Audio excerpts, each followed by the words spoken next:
In today's video, I will show you how to check your Instagram video watch history.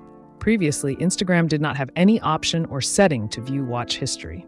But after the latest update, Instagram has introduced a new feature that allows you to see all the videos you have watched.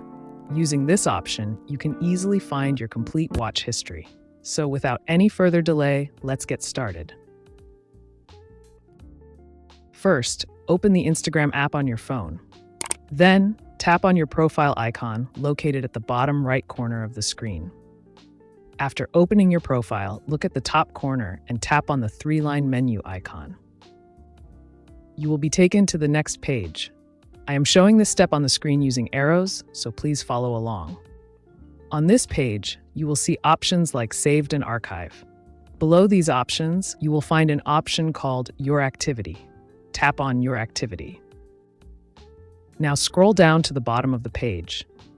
Here you can check the time spent section, which shows how many hours and minutes you have spent on Instagram today.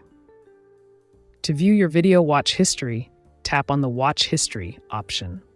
After that, you will be able to see all the videos you have watched on Instagram. Thank you for watching the video.